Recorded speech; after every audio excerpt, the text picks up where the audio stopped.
Hello everyone. Today we will discuss Legendre's homogeneous differential equation. Okay तो आज के इस लेक्चर में हम लेजेंडर्स होमोजीनियस डिफरेंशियल इक्वेशन को स्टडी करेंगे. ठीक है. सबसे पहले हमें जानना है कि लेजेंडर होमोजीनियस डिफरेंशियल इक्वेशन क्या होती है. तो देख लेते हैं. A linear differential equation of the form A not a plus bx to the power n d to the power n y upon dx to the power n plus a1 a plus bx to the whole power n minus 1 into dn minus 1 y upon dxn minus 1 up to an minus 1 a plus bx dy by dx plus an y equal to q. Okay so ये जो है आपकी एक Legendre differential equation है. And here a naught a1 a2 up to an are constants. So ये a not से लेके a1 a2 a3 up to an जितने भी हैं ये यहाँ पर हमने यूज़ किए हैं. ये क्या है? कॉन्स्टेंट्स हैं. एंड ये राइट हैंड साइड में हमने एक फंक्शन q लिया है. q क्या फंक्शन है? q जो फंक्शन है वो किसका फंक्शन है? x का फंक्शन है. तो कोई डिफरेंशियल इक्वेशन जो भी इस फॉर्म में होगी वो लेजेंडर्स होमोजीनियस डिफरेंशियल इक्वेशन होगी. एंड ये जो इक्वेशन हमने लिखी है ये लिखी है nth ऑर्डर की लेजेंडर्स होमोजीनियस डिफरेंशियल इक्वेशन है. सपोज फॉर एग्जांपल अगर हम ये लिखते हैं 2 + 3x to the power 2 d2y by dx2 plus 5 2x + 3x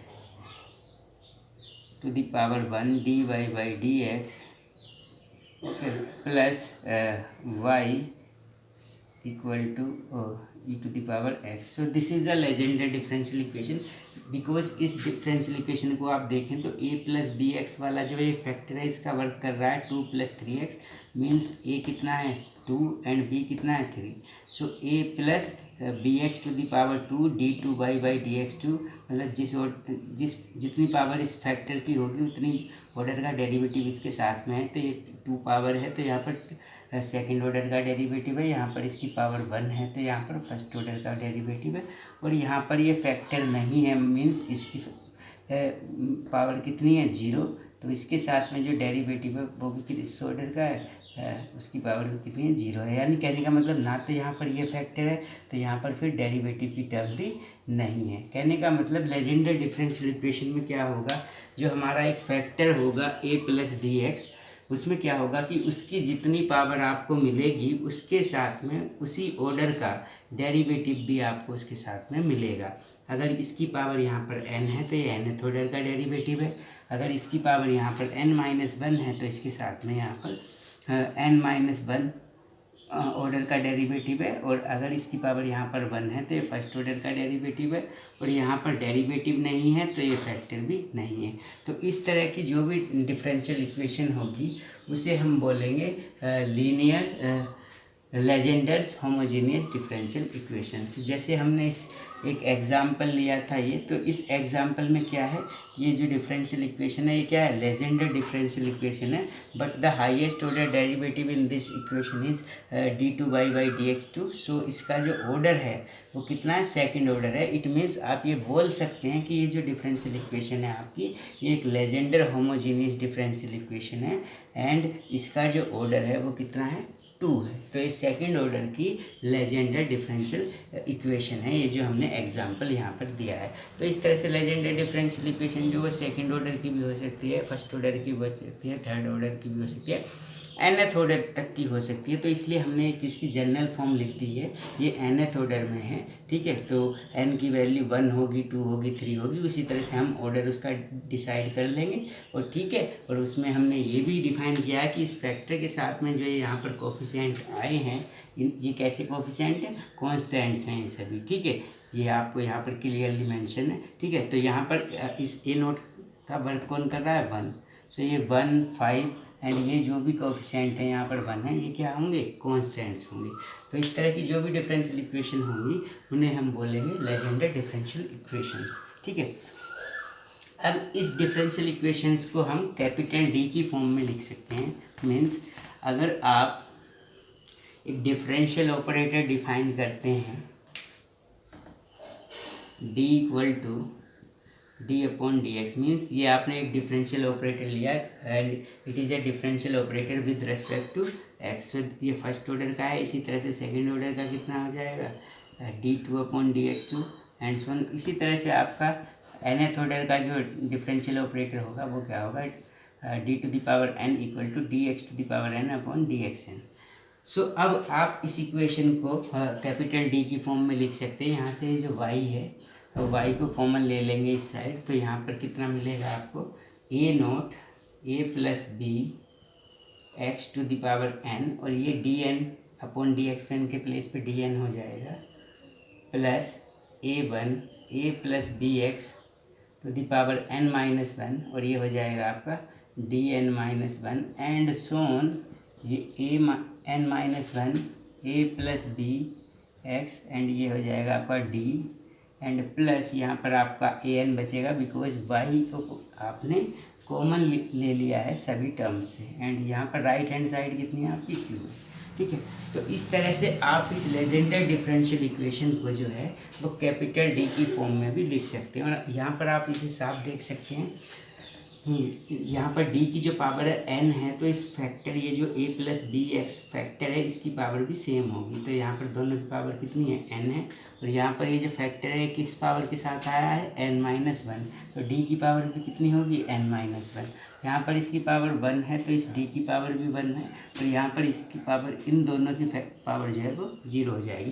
तो कहने का मतलब ईच टर्म में d की और इस फैक्टर की जो पावर है वो कितनी होने वाली है, सेम होने वाली है बिकॉज यही लेजेंडर्स होमोजीनियस डिफरेंशियल इक्वेशन है। ठीक है, तो इस तरह से इस लेजेंडर डिफरेंशियल इक्वेशन क्या होती है, होमोजीनियस डिफरेंशियल इक्वेशन लेजेंडर की क्या होती है वो आपने स्टडी किया और उसके बाद इस डिफरेंशियल इक्वेशन को कैपिटल डी की फॉर्म में आप लेकर आए। अब आपको सीखना है कि इस डिफरेंशियल इक्वेशन को कैसे आप सोल्व करोगे, how will you solve this type of differential equation. Okay, it means आपको इसका वर्किंग रूल जानना है कि इसका वर्किंग रूल क्या होगा। ठीक है, तो देखिए इसके वर्किंग रूल की बात कर लेते हैं।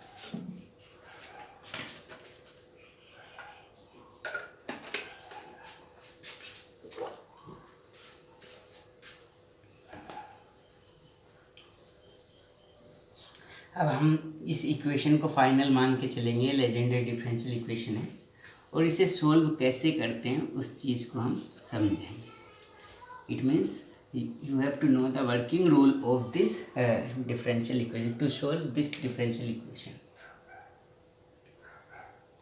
So methods तो आपके सिलेबस में है, मेथड्स का जो प्रूफ है वो सिलेबस में नहीं है, आपको वर्किंग रूल सीखना है। Working rule for Legender differential equation और लेजेंडर्स होमोजीनियस डिफरेंशियल इक्वेशन। तो देखिए कैसे लेजेंडर की डिफरेंशियल इक्वेशन को आप सोल्व करेंगे वो देख लेते हैं। ठीक है, सो आपको क्या करना होगा, यहाँ पर जो ये a प्लस बी एक्स जो फैक्टर है आपका a प्लस बी एक्स जो ईच टर्म में है लगभग यहाँ पर इस टर्म को छोड़ के, सो ये a प्लस बी एक्स जो है इस फैक्टर को आप लेट कर लेंगे a plus B X is equal to E to the power Z.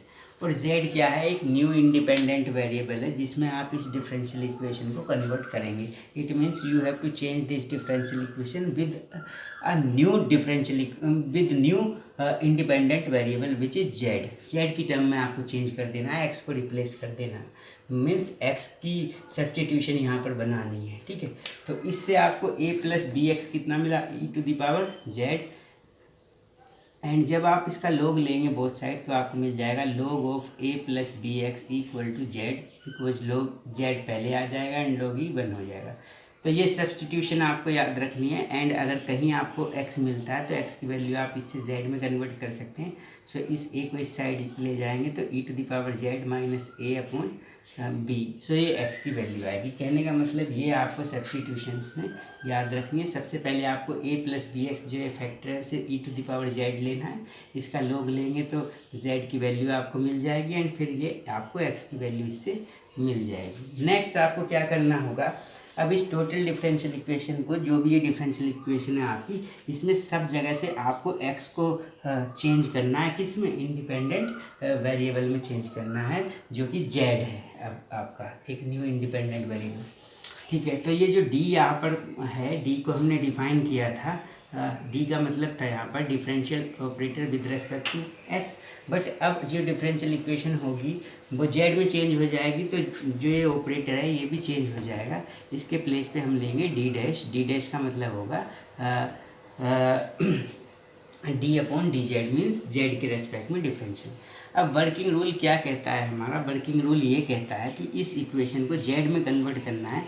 कहने का मतलब जहाँ पर भी आपको ये मिलता है x a plus B x into d, जहाँ पर भी मिलता है उसके प्लेस पे आप लिख सकते हैं B into D dash, okay, and A plus B x to the power 2, D square की प्लेस पे आप पुट कर सकते हैं B square D dash minus 1, and similarly B x to the power 3 D cube equal to B cube D dash minus 1 D dash minus 2, okay.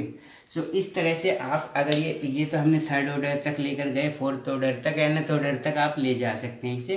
और इसमें ये बात आपको ध्यान रखना कि अगर यहाँ पर d की पावर 1 है तो यहाँ पर जो फैक्टर मिलेंगे आपको, 1 फैक्टर मिलेगा d का, ठीक है, डी डैश मिलेगा 1 फैक्टर डी डैश का, तो बी डी डैश, और उतनी ही b की पावर आएगी जितनी यहाँ पर है इसका स्क्वायर, तो यहाँ पर b का भी स्क्वायर होगा, एंड 2 फैक्टर आपको डी डैश के मिलेंगे, डी डैश माइनस 1। ऐसे ही 3 में यहाँ पर b की पावर 3 हो जाएगी, और कितने फैक्टर मिलेंगे, 3 फैक्टर यहाँ पर डी डैश के मिलेंगे, D dash minus 1 D dash minus 2। तो इस तरह से इसे आप जनरलाइज कर सकते हैं nth ऑर्डर तक, ठीक है। और यहाँ पर जो डी डैश का मतलब है differential operator with respect to Z. तो ऐसा करने से क्या होता है हमारा कि ये जो डिफरेंशियल इक्वेशन है, एक तो टोटल डिफरेंशियल इक्वेशन आपकी एक्स से जेड में कन्वर्ट हो जाएगी, ठीक है। और ये जो डिफरेंशियल इक्वेशन है विद वेरिएबल कोफिशिएंट है, बिकॉज यहाँ पर क्या मिल रहा है आपको, वेरिएबल मिल रहा है, तो ये डिफरेंशियल इक्वेशन इस सब्स्टिट्यूशन से किस में कन्वर्ट हो जाएगी, linear differential equation with constant coefficient में कन्वर्ट हो जाएगी, यानी कि F D Y equal to Q की फॉर्म में चली जाएगी, ठीक है। और इस तरह की डिफरेंशियल इक्वेशन को आप सोल्व करना जानते हैं। कैसे सोल्व करते हैं? कॉम्प्लीमेंट्री फंक्शन और पीआई की हेल्प से। तो देन आप इसका complementary function and PI find कर लेंगे, उसके बाद आप इस डिफरेंशियल इक्वेशन को सोल्व करेंगे, ठीक है। सो फिर बाद में आप इन सब्स्टिट्यूशन का यूज़ करके जो अपना आंसर है उसे अपने जो मेन वेरिएबल था आपका, वो कितना था, एक्स की फॉर्म में लेके आएंगे, ठीक है। तो ये तो था इसका वर्किंग रूल। अब बाकी चीज़ें जो क्लियर होंगी आपकी, वो एक हम प्रॉब्लम लेंगे लेजेंडरी डिफरेंशियल इक्वेशन की, उसे सोल्व करेंगे, देन उससे आपका ये सारा प्रोसेस जो है वो क्लियर हो जाएगा। तो ठीक है, चलिए इसके बाद हम सोल्व कर लेते हैं कि प्रॉब्लम को, एक डिफरेंशियल इक्वेशन को जो किस टाइप की होगी, लेजेंडर होमोजीनियस डिफरेंशियल इक्वेशन होगी जो, और उसे हमें सोल्व करना है। तो देखिए कैसे सोल्व करेंगे, इसके बाद देखते हैं।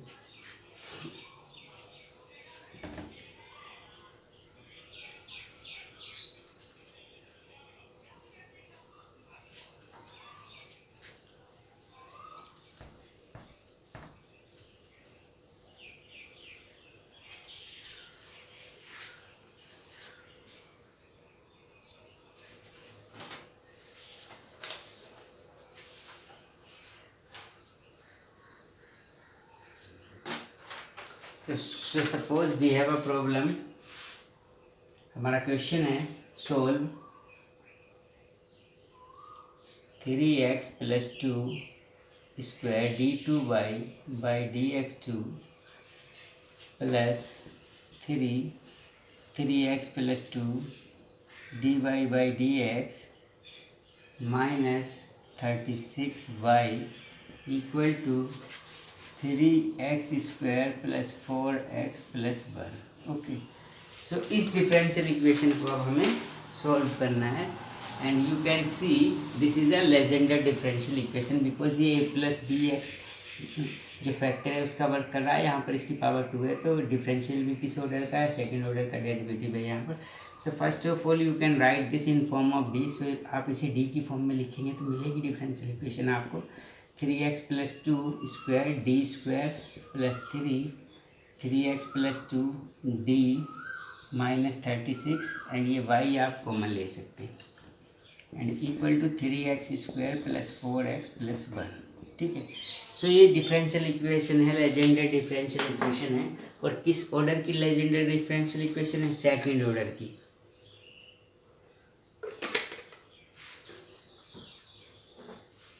तो अब आपको इसे सॉल्व करना है। तो देखिए क्या रूल था, क्या वर्किंग रूल था। ये जो फैक्टर है, इस फैक्टर को आपको क्या कर लेना है, e⁻z कंसीडर कर लेना है। एंड देन जब इसका आप लॉग लेंगे तो इससे कितना मिल जाएगा आपको, 3x+2 equal to log of 3x+2 equal to z। Both side log लेंगे तो ये आपको मिल जाएगा। एंड ये इससे आप x की अगर वैल्यू फाइंड करेंगे तो x की वैल्यू आएगी e⁻z -2/3। अब इस डिफरेंशियल इक्वेशन को सपोज आप फर्स्ट बोल देते हैं, फर्स्ट नंबर देते हैं, तो इस डिफरेंशियल इक्वेशन को अब z में कन्वर्ट कर देना है। किसकी हेल्प से? आप क्या करेंगे, ये 3x+2 d के प्लेस पे तो पुट कर देंगे। यहाँ b का काम कर रहा है 3, तो b होता है यहाँ पर, तो b यानी 3d' एंड 3x+2² d² के प्लेस पे पुट करेंगे। यहाँ पर b का वर्क कर रहा है 3, तो 3 का स्क्वायर यानी 9d'-1 एंड वेयर d' क्या है आपका, एक न्यू डिफरेंशियल ऑपरेटर है, जिसका मतलब क्या है कि z के रेस्पेक्ट में डिफरेंशिएशन है, बिकॉज अब डिफरेंशियल इक्वेशन z में बदल जाएगी। ठीक है, तो अब देखिए ये सब्स्टिट्यूशन यहाँ पर आप पुट करेंगे 3x+2² d²। सो इसके प्लेस पे पुट कर देंगे 9d'-1। सो इसके प्लेस पे हो जाएगा 9d'-1 प्लस इसके प्लेस पे कितना हो जाएगा, इसके प्लेस पे 3x+2 d' के प्लेस पे 3d', तो 3d' इंटू 3, सो कितना हो जाएगा 9d' माइनस ये कितना है 36, ये तो एज इट इज़ रहेगा। सो ये तो d' में कन्वर्ट हुआ। अब यहाँ पर x को भी z में कन्वर्ट करना है, तो ये x की वैल्यू आप फाइंड कर चुके हैं, तो इससे x की वैल्यू पुट करेंगे कितना, e⁻z -2/3² प्लस 4, यहाँ पर x की वैल्यू फिर से देंगे e⁻z -3 + 1। ओके, अब इसकी मल्टीप्लाई आप कर लेंगे तो कितना हो जाएगा 9d'² -9 plus 9d' into -9d' plus 9d' -36 by equal to, और इस सब को आप सोल्व करेंगे, इसका होल स्क्वायर करेंगे एंड होल स्क्वायर करने के बाद ये तीनों टर्म्स हैं, इन्हें आप सिंप्लीफाई करेंगे तो आपको जो वैल्यू मिल जाएगी, इसे सोल्व करने के बाद इसका a - b होल स्क्वायर करेंगे, यहाँ 3 स्क्वायर आ जाएगा, तो आपको इस सोल्व करने से मिलेगा 1/3, ये 3 इससे कैंसिल हो जाएगा, 9 है तो ये मिलेगा e⁻2z -1/3। ये टोटल इस टर्म को सोल्व करके आपको ये मिल जाएगा। ठीक है, सो ये जो डिफरेंशियल इक्वेशन है, इस डिफरेंशियल, अब ये 9d' से कैंसिल होगा एंड 9 कॉमन ले सकते हैं आप, तो ये मिल जाएगा आपका 9d' - 36 y equal to 1/3 e⁻2z -1/3। इस 9 को आप राइट हैंड साइड में ले जाएंगे तो ये हो जाएगा 9d' 36 बाई एंड 9 3 जा 27 e⁻2z, यहाँ पर भी 1/27 हो जाएगा, बिकॉज 9 की मल्टीप्लाई बोथ टर्म में होगी।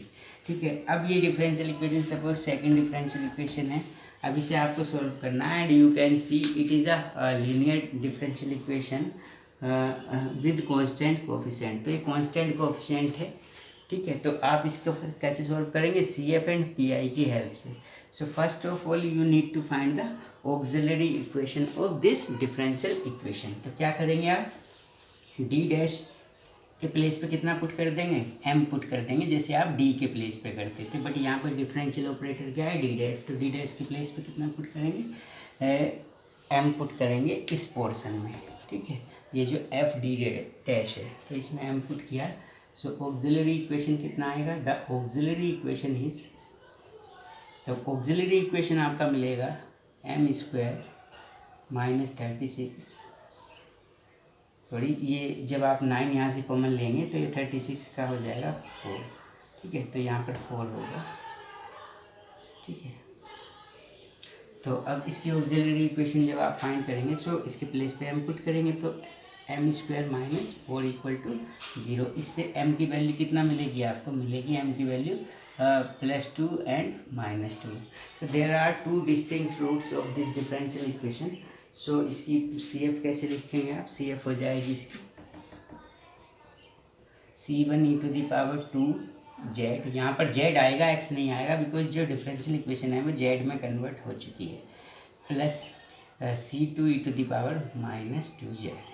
तो ये तो हुई CF। अब आपको PI फाइंड करना। PI क्या होता है, 1/FD'। ये जो टोटल फंक्शन है ये कितना होगा, d' -4 इंटू Q कितना आपका 1/27 e⁻² -1/27।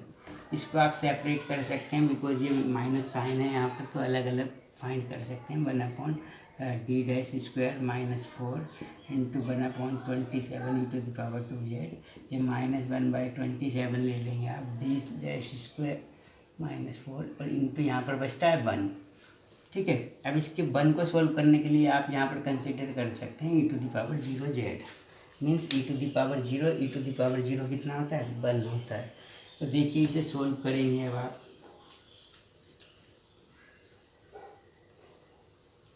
तो जब सोल्व करेंगे आप तो यहाँ पर तो एक्सपोनेंशियल फंक्शन है, इस केस में क्या होता है, ये a पुट कर देते हैं इस d के प्लेस पे, तो पुट करेंगे इसका स्क्वायर, तो 2 का स्क्वायर कितना होता है, 4 होता है। 4 यहाँ पर पुट करते हैं तो 4 - 4 आपको कितना मिल जाएगा, 0 मिल जाएगा। तो इस केस में क्या हो रहा है, आपका मेथड फेल हो रहा है बिकॉज ये 0 मिल जा रहा है। तो इस केस में क्या करते थे आप, x से मल्टीप्लाई करते थे, डिफरेंशियल करते थे, बट x नहीं z से मल्टीप्लाई करेंगे बिकॉज यहाँ पर फंक्शन किस में है, z में।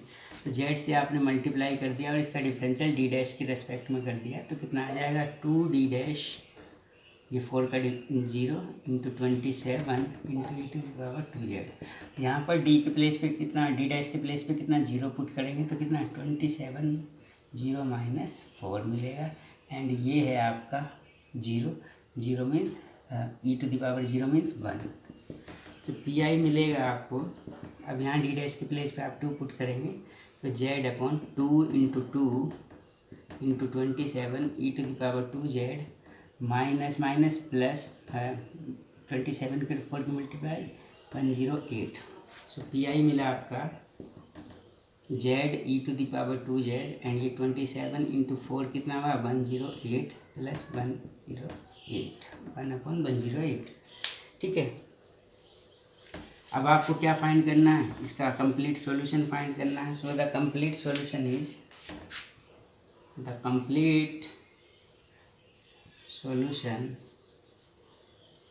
इज क्या होता है complete solution, y = CF plus PI। सो y = CF कितनी है आपके सामने, C1 e⁻²z plus C2 e⁻² plus z 108 into e⁻²z। अब प्रॉब्लम क्या है हमारी कि जो हमारा आंसर मिला है वो किस में मिला है, z की टर्म्स में मिला है। बट z जो था ये एक ऐसा वेरिएबल था जो हमने खुद से कंसीडर किया था। ठीक है, सब्स्टिट्यूशन ली थी हमने x की z की टर्म्स में। सो हमें अपना आंसर x की फॉर्म में लेके आना है, तो आप उस सब्स्टिट्यूशन का यहाँ दोबारा से यूज़ करेंगे। तो वो सब्स्टिट्यूशन क्या थी, वो सब्स्टिट्यूशन थी आपकी आपने लेके चले थे आप ये यहाँ पर 3x + 2 = e⁻z आपने लिया था। एंड इससे फिर इसका आपने log लिया था तो मिला था आपको log 3x + 2 = z। तो अब इसकी हेल्प लेकर आपको अपना आंसर जो है वो किस में चेंज कर देना है,